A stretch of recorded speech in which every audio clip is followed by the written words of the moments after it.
Hi, I'm Amy Shannon from Amy's Bookshelf Reviews podcast, where stories speak, voices matter, and words come alive. If you are following this on Spotify, please follow the podcast. Um, Now, the interviewees uh, have the option of having an audio only podcast session or a video podcast session. This is a video podcast session, and I hope that you enjoy it. It will also be shown on YouTube. So if you are watching this on YouTube, please subscribe. Thank you. Good evening, listeners. I'm Amy Shannon, and welcome to Amy's Bookshelf Reviews podcast. And this is Voices Behind the Crime, the people, the pain, the truth. Open and honest discussions about true crime, survivors, victims, and the impact. This is a space where victims, survivors, authors, and those closest to the case can share stories that matter without glorifying harm and without losing sight of the people behind the headlines. You never know where the conversation will lead us, so let's find out. Today we have a guest with us. Would you please introduce yourself? Hello, Amy's Bookshelf podcast listeners. My name is Joe Cibelli, and I am the author of The Tylenol Murders, A Father's Confession to His Son. And I'm very happy to be here with Amy. Oh, I am so honored to have you on my show. I must say,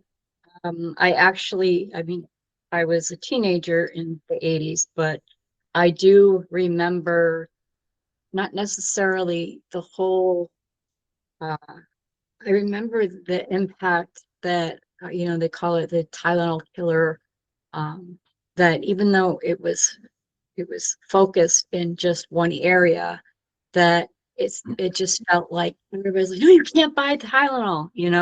I just remember that it was like a frenzy nationwide. People were switching to different brands or generic brands because they were afraid of, Tylenol at the time. And, Rightfully so at that point, yes. yeah. And when I was reading, I read your book and I made some notes, but I I really loved the introduction to that you had, the first paragraph of your prologue. That just it felt very poetic in a way, and it was like one of those things that just caught my attention. And even though I chose, I from Wild Blue Press, they send out all the emails, and I pick the ones that I really want to read, and I say yes, I want to interview that author, that kind of thing. And This was when I read that, I was like, if I had just bought it and I read that, I would have been pulled in just by that first paragraph. So Thank you. that is truly amazing. Especially about, when you lose, I'm just going to quote it for a minute. When a loved one is lost, the pain doesn't end with silence or burial. It ripples, spreading slowly and indiscriminately through generations, through memories, through the delicate webs of relationships that tether us to one another. And that is just, it's true. It's, you wrote it in such a way that, and when you think about it, it's full of depth and emotion and something that anyone who read that sentence can relate to. Yes, I agree. And the interesting part with that was when I wrote that, originally I wrote the book in different chunks and as things were coming up to the surface, and that was actually going to be at the end of the book, kind of explaining that I wasn't really looking, and I had said in there I really did not intend to even write a book with this. I was just looking for some answers and some truth.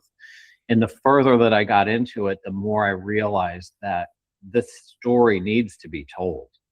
So I appreciate that you read that and that you enjoyed that and that you have just shared that with the audience, because that really that it kind of sets everything up for the rest of the book. It's kind of a soft intro to what you are about to dive into. And like you said, everybody can relate to that. I've had so many people who have commented on that and were like, this is just so beautifully done. And it was a nice soft landing, because then when you turn the page and you get into the story, it gets dark really fast. And so I appreciate that. Thank you. You're welcome. And I know that, when you grow up in an abusive home, even if one of your parents who is the abuser isn't criminal, just growing up in that, it impacts you, whether it's for good or not for good. Mm-hmm. And some things just keep haunting you. My father was abusive to my mother. She would never let him put his hands on us. Mm. Eventually, my father and I, we made our peace, and we had a great adult relationship. Uh, he's in end-stage dementia now, so he doesn't even know who I am. But I was lucky that I was able to have that with him. And it's kind of like, I remember growing up thinking, I love my dad because I have to, but I really don't like him. It was like, that was like, I never say the H word, Right. because that is like to me, it's an ugly word. Mhm. And once you say it, you can't unsay it. Right. Hate is a 4-letter word, and it is ugly. And I think you can connect with this because you kind of had opened this up, and I think it was lovely that when you are growing up, and I'm sure that so many of your listeners have grown up in an abusive situation of some sort, and if they didn't grow up in it as an adult, you may encounter that. And I will tell you from my firsthand experience that when growing up, we had a lot of abuse in our house, and it was rampant. And I wrote a lot about it in the book. But when you are living in that environment, I don't know, I still haven't figured out if it's conscious or unconscious, but you learn to protect your abuser. I don't know if you had that experience, but you learn in a way that you don't want to expose them. So I went through my whole life watching my father. And as I got to the point with this book, I felt like I need to protect him, even though we had no relationship and he was abusive. But when he made his deathbed declaration, the very first thing that I thought of was, oh, I knew this already. But then I kicked into that mode of, well, I need to protect him because I need to protect the family. So I really originally started out looking for any exculpatory evidence that would say there's no way that he did this. It's impossible. And that is what led me down the path of writing the book, was because every time that I looked for some exculpatory evidence for anything that would say he couldn't have done this, he didn't do this, I found 5 more things that pointed back to him having done this. So I agree, and I think your listeners understand that a dynamic that happens within an abusive situation. So Oh, definitely. My mother wasn't one that made an excuse. She would she told people this was the 80s. mhm. And so, and I at one point, and I learned this years after she had passed away, that in the middle of it, she wrote a letter to her father asking for help on how to get out. And he said, take care of yourself.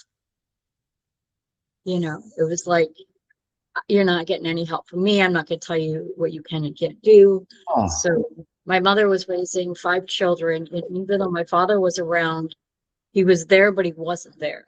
mhm. And if he got mad, then we ran and hid. My mother took it until she couldn't, and she would leave. And I would take my siblings into my room, close the door, and I would blast Duke of Earl on my record player. Mhm. So it would drown out anything that my younger siblings would hear. So that way they couldn't hear yelling or hitting or throwing things, anything breaking. So, and at the time that was like one of my favorite songs. So I, Oh, so it was just oh, like, now when I hear it, I'm like, yeah, that's what I did. I was protecting them, and I didn't even think about it at the time. I just didn't want them to hear uh, what was going on outside. so I have to ask you this then. How do you feel if you hear that song now? Do you feel like that song still takes you back there, or have you moved into a position of power back in listening to that song and it giving you a sense of accomplishment? It's really about, I feel that protective mode. Mm. Like I was protecting my siblings, and every time I hear that, that's that's what I feel like. I did what I was supposed to do. I did what I knew in my heart that I had to do. And I mean, I grew up, I was married twice. My first husband was just a jerk. And then my second husband, we were together 13 years, and uh, right, but married for 5. A month after, actually a couple weeks after our 5th anniversary, he decided to try to kill me. Oh, And then he was masking depression and bipolar with, he was self-medicating using drugs. mm. And then he tried to use that as an excuse, because I gave him the choice. When I found out, I said, you choose your family, me and your boys, or your drugs. And then the very next day, he tried to kill me. And Oh, then Amy, we got that's out. We got out, and and all I did was protect my boys, and then I had to fight like heck to just get them to prosecute them, because yes. they assumed, and I hate this, but I have seen it so many times, that the police, law enforcement, court systems, they assume you're going to drop the charges. Hmm. And I would not. And I was having trouble uh, getting people to even talk to me. A friend of mine, her boss at the time was a legislator, so she had connections, and I got what I needed. He went to prison for 2 years. Oh, 9 months after he got out of prison, he dropped it. oh, And wow. at the time he dropped it, and I say that because that's what literally happened. He stepped out of the shower and he literally dropped dead. Wow. And when I told my sons, they're like, "Oh, so we're safe now?" And I'm like, "Yep." They're like, "Okay, let's go back and play."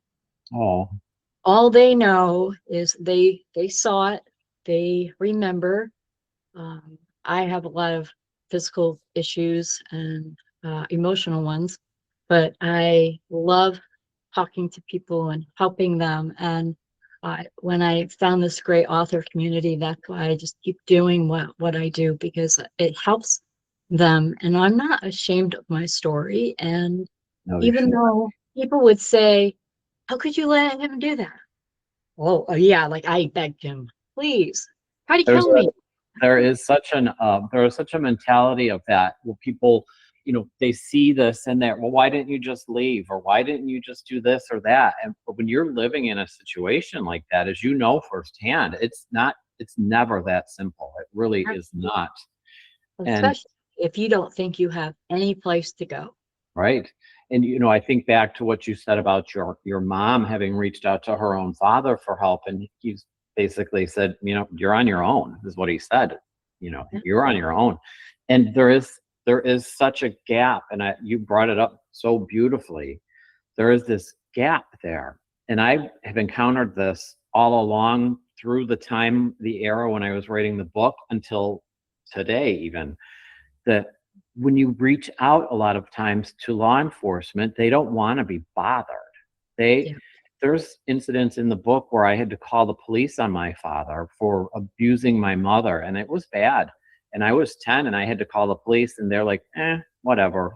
They had zero desire to put a stop to any of this. And that is so upsetting to me, because I've lived it, and I still live it, because there's so many people, when I put this story out in law enforcement, they're only now starting to react to this, to where they're like, okay, let me talk to you about this. And they're starting now to open their eyes and their minds and their ears. And it has taken me this long of banging this drum to get any kind of a response from law enforcement. So that is such a huge thing for me. And I have, in the book, I'm in law school now at 54 years of age. I'm going into my last year of law school. That's wonderful.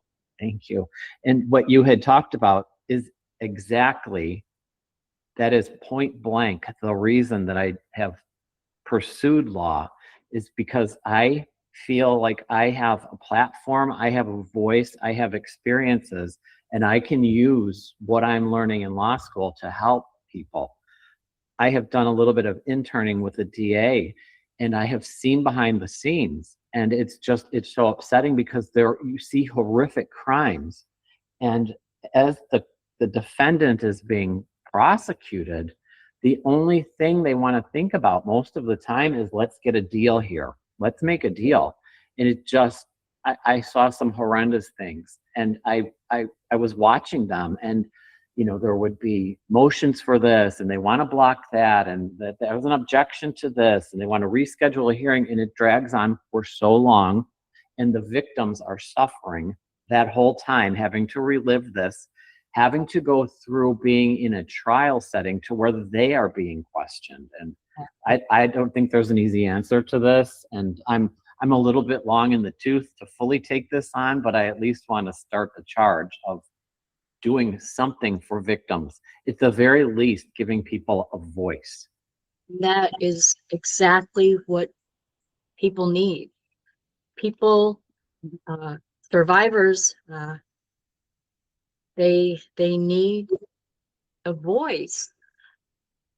And then there are so many people, even now, whether they're a victim of abuse or whatever it is, they are like being silenced. Yes. They're like, what, am I supposed to be ashamed because of this happened? They worry about this. And I had talked to, over the years, friends of mine would contact me and say, I have a friend and I think she's in trouble. Will you talk to her? So I would. And I never told them to call the police. And because I told them, they're like, why didn't you just say, oh, call the police like everybody else would say? I'm like, because it's your choice how you deal with what you want to do. Do you want to get out and be safe? Mm-hmm. Do you want to call the police, change your mind because the justice system is way off balance, whether they say it may be blind, but it's not balanced. And I know that, I had to fight to get him behind bars, and it wasn't the police, it was the district attorney's office fighting between county and city courts. And once I went head to head with press with the district attorney, who told me he made up stories and said that he was trying to get a hold of me, but he never did. Said that there was some medical evidence he didn't have, which he had everything he needed. And they had admitted to me when they came to my house to question me. And they told me that someone dropped the ball. They lost my file for 2 months. So my ex-husband was released without bail or anything. And then they're like, oh, we don't know if we have enough to go to the grand jury. And then I went to the press the day after the press conference. I get a call from the district attorney, and they said, normally we would serve you with a summons, but we don't have enough time. Can you come in tomorrow for the grand jury? We need you to testify. And I'm like, yep. And yeah, it was like Yeah, they told me that the press conference would do something, and it did. Especially since it also ran. We have the 24-hour news, so it was on every hour. Hmm? My story, and Oh, wow. that You really was, did. yeah, and that if it wasn't for that, probably still be waiting for something to happen. And when it aired, the state troopers who had helped me, um, they're like, "Did we do something wrong?" And I'm like, "No, it wasn't you." And they double checked everything. I even sent them a thank you letter for saving my life. Mhm. Uh, and I received a nice letter back because it's, if you help me, you're going to get a big old thank you. Mhm. Well, and it's interesting that you brought up how the media and our 24/7 news cycle it helped your story, and I think that is wonderful. And I talk about in the book about 1982 when these murders were happening, we did not have a 24/7 news cycle, and that news was a choice. And if you wanted to watch the news, you sat in front of your TV at very specific times to watch the news. So I do think that our constant media coverage can be used for good, and that's part of my mission with taking things on, so to speak, is using the media for people's stories. Because in your story, you were not just the victim of his crimes; you were also a witness to it. So Yeah. you've got double. You've got like a double load to carry, and that I feel like our justice system, it does work if you know how to work it. Yeah. But our justice system, if I were going to be a defense attorney for criminals, really my ultimate job with doing that is to make sure that they get a constitutional trial, they get all of their rights protected. And it's so mind blowing because when the defendant was out committing their crime, whatever it may be, there was no concern for the victim about their constitutional rights or their their due process, let's say. It was completely violated, and then they get protected under this. And that so many times it's the victim that people look at like, well, you're nuts. That is something that comes up a lot is, it's you. And What even did worse, you do? our witnesses. Think about this, Amy, and I didn't talk about this in the book. This is something that I'm putting together currently. When you are a witness to a crime, let's just say you know that your significant other committed a really bad crime. You have inside knowledge to that, but you are not protected to be able to come forward and say that. Right. There's very little protection for witnesses. And if you think really hard about this, every crime that is committed, somebody out there knows something. There is a spouse, there is somebody who saw something, and people tend to not want to get involved. And that stems from, well, if I get involved in this, something's going to happen to me.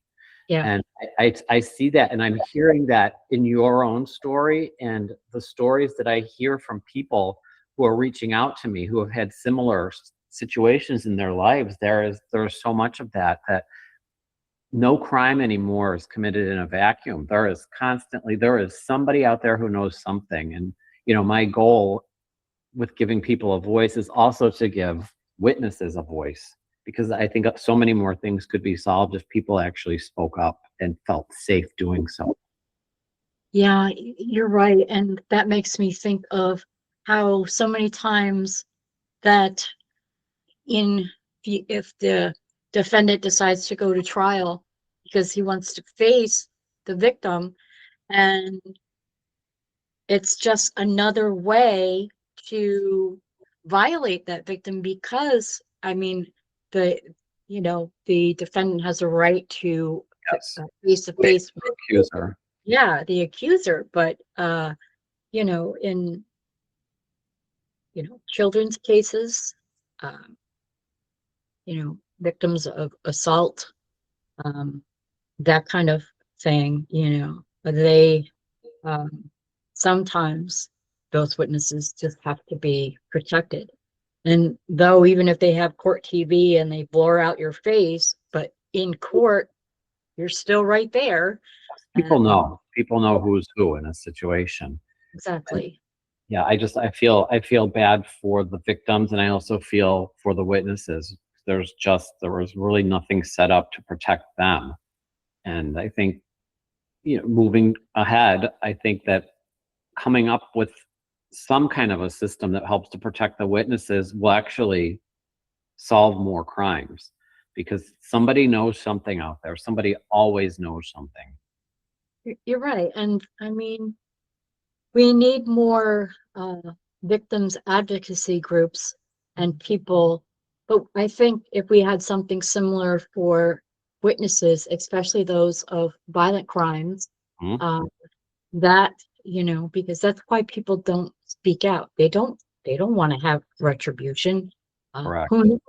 That is exactly what Even if the defendant is convicted, that doesn't mean he doesn't know somebody that knows somebody that knows somebody that can get to you. And, so I can see that fear when my with my case after they they the charges were 2 counts of felony assault.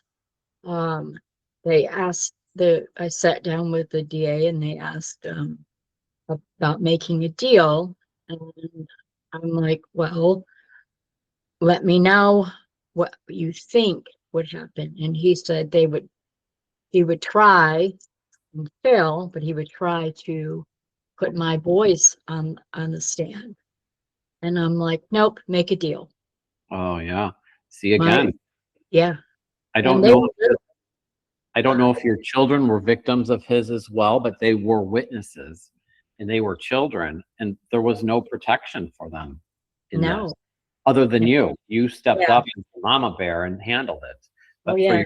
your children, they had no protection. There was nobody there rooting for them, vying for them. Exactly. It's a sad thing. And yeah, and those, like, back to what you had said, the defendants, if they're truly a criminal, just because they're behind bars does not equal they don't have connections outside of there to Exactly. handle some business with some people who step forward. And it really is, it's a big gap that I have noticed, and I'm realizing it in our justice system, is witness protections. So yeah, I think your story just elaborates on that so much. I mean, I know that you're interviewing me on the podcast, but I'm actually taking notes on my end as well about what you're saying, because If you need more, you have any questions, you can always contact me. I had mentioned that I had gone on the press, but one of the things that I made sure of is that my boys were not involved at all. correct. Good. Even though my twins, they were 6, and then my other son was 8. Um, and they all saw bits and pieces. And I was like, my kids are not involved. I never told anybody Mhm. officially that they saw anything. And I would not let them be even in the room when I was being interviewed. There were sometimes had to go out to be interviewed, or they interviewed me in my home, or people that came over because I had kids home from school. My kids were always in their room someplace else that were not involved, though I did always keep them updated on what was going on. And if they didn't want me to talk about it on the press, I would not have done it. I asked them. And 6-year-old kids are like, of course you're going to talk about him, Mom. He needs to go to jail. I mean, Oh, that's the thing, it's like he did something wrong. He needs to go to jail. And that was it. And you were on Team Mom. And how incredible are your children for, at 6 years of age, realizing that what this man had done is wrong, oh, and they'll still carry that with them. But I feel at the same time, they're carrying that, but they're also, your kids stood up to the system and said, you know what, this is wrong. She needs to talk about it. And I love that. I think your kids must be amazing human beings. They really are. And, they could have grown up and blamed and did terrible things and blamed their crappy father on their behavior, but they didn't. They emulated how my behavior. They always told me that we can get through anything because we got through that. And sometimes I have those bad days where I'm like, and they're like, you could push through anything, Mom. They're like giving Oh, me the mom speech. aw. And yeah, they're wonderful. My son Robert, he and his husband, they have just been Oh. great. And I have my little they have this beautiful cockapoo that he's my grandbaby. And whenever Robert feels like he knows that I'm not feeling very up to it, he'll bring him over because that just cheers me up like crazy. And then I have my son Lewis and his new bride, and my son William. He's special needs, and he he's a high functioning autistic Mhm. man. Oh.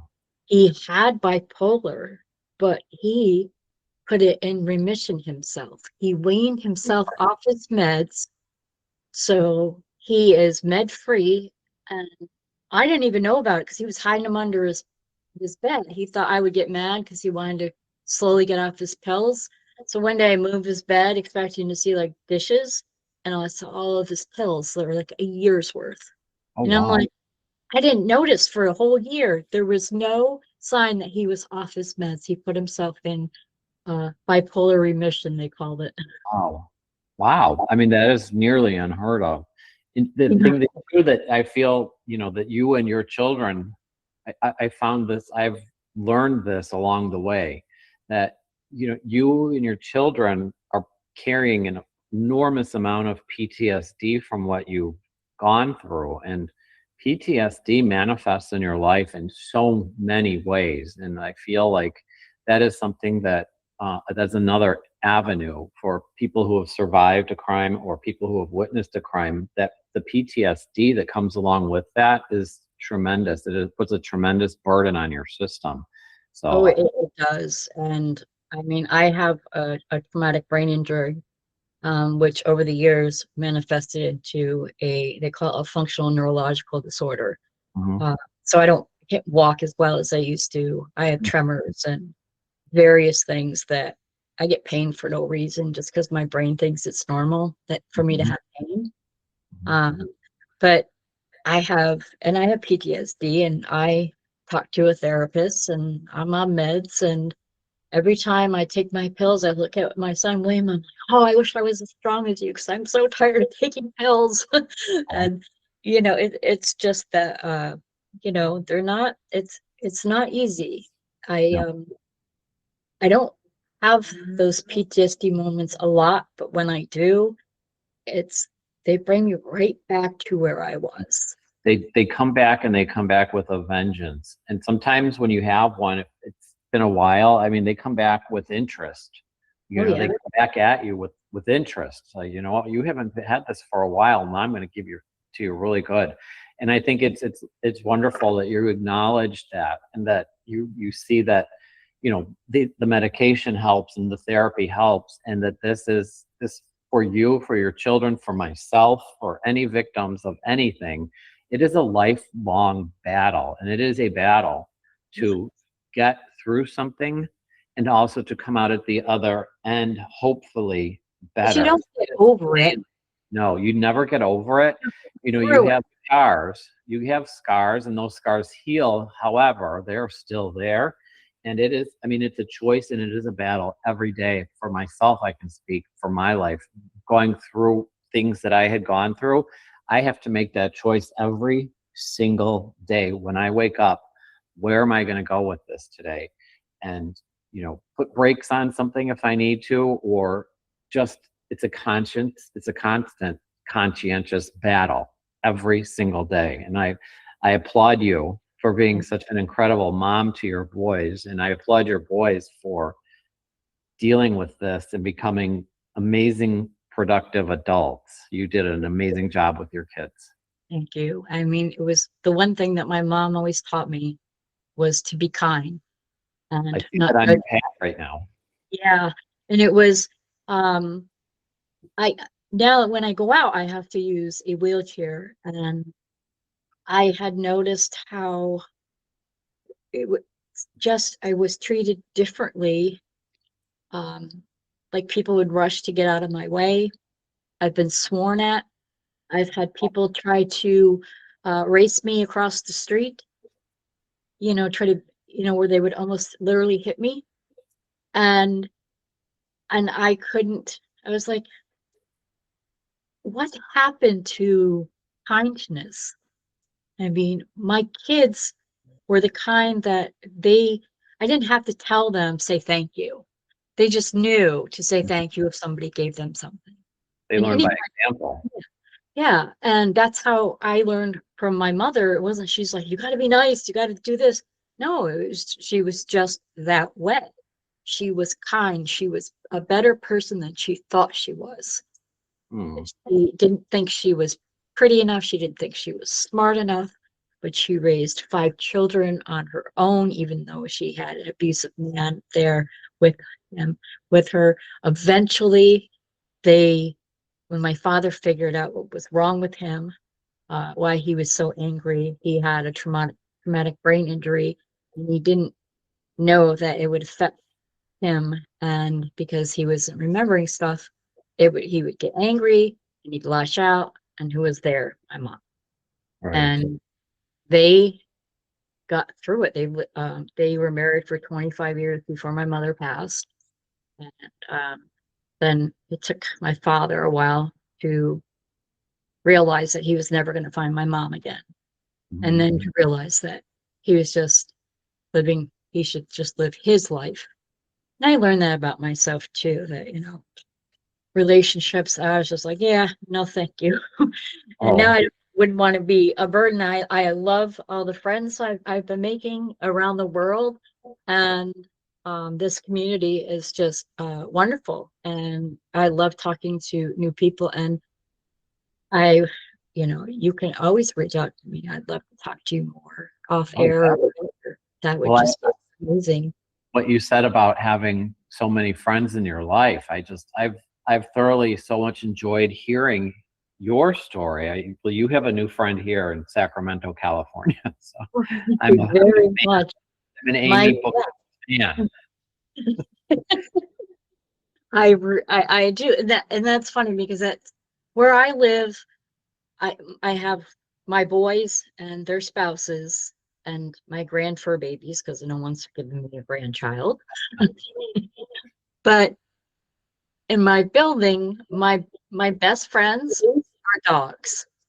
Ever since I've been in my wheelchair, the dogs have been attracted to me. They want to come over. They'll drag their owners over to me so they can just get pet and get loving. And that it just makes my day. And I don't have any real close friends. Hmm. A lot of my family drifted away because they don't know how to deal with someone in a wheelchair. That Oh, is me, their oldest sister. Um, and I had my dad and I had my grandma, but she passed away a couple years ago and she was 101. wow, Um, longevity there. oh yeah, and she fell and that's how she had passed away. But um, still she outlived all of her family, all of her friends, and she was my best friend. And so now all my friends are scattered around the globe and the nation, and I just love it. And I love making new friends all the time. So Oh, that's you're sweet. welcome. You're And I welcome. also, not just myself, but I have 4 dogs who would probably adore you as well. So I can be the human friend, and then I've got 4 companions who come along with. So my dogs, I'm sure, would love you. I have a turtle, Stanley.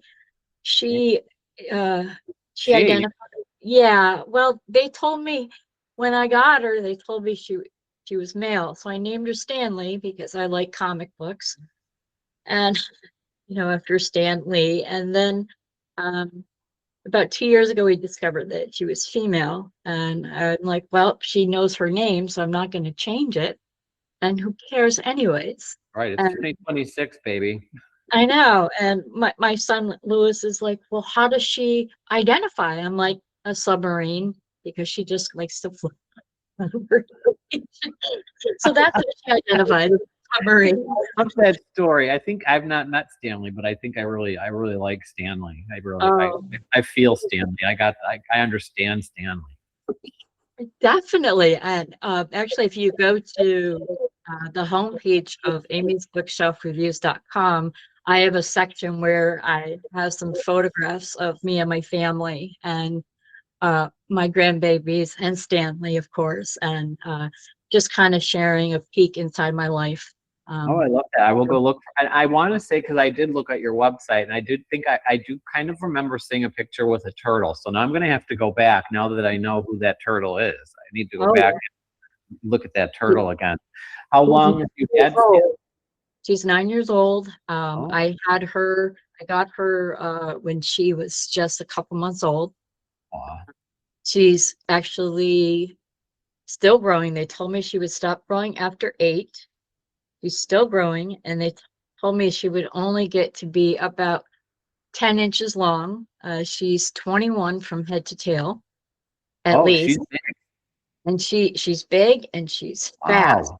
I take her out so my son will clean her tank out, and I'll take her out and let her walk around the apartment. She scares the crap out of my cats. They literally, especially when she extends her neck, Oh, they literally run backwards, because they'd be like, wait a minute, she's supposed to be in her tank.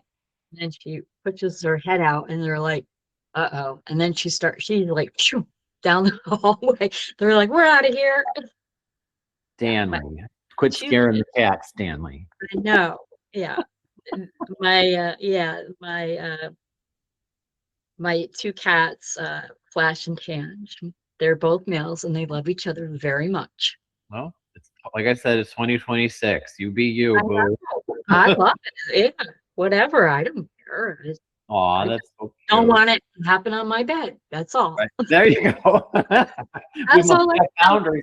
You know, boundaries are important, correct? So that is good to have Yes, boundaries with very much. Get a room, but not mine. So I'm just going to wrap up here, and I want to thank you for being on the show. It was so great to meet you. And thank you, audience, for listening. If you wish to be on the show, to be a guest on the show, go to amysbookshelfreviews.com/podcasts and schedule your pre-recording. Don't forget, if you wish to comment on this or any show, comments are available. And yes, I actually read them. And join me again next week, and follow this podcast on Spotify. And if you want to check out my work, just Google me. I'm Amy Shannon. Be safe, be well, and always be kind. Thank you. Thank you for watching this video podcast. Amy's Bookshelf Reviews podcast is a takeoff of Amy's Bookshelf Reviews website, and which does reviews and also author promotions.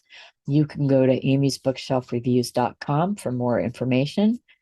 Thank you for watching, and please subscribe, follow, and keep listening. Thank you.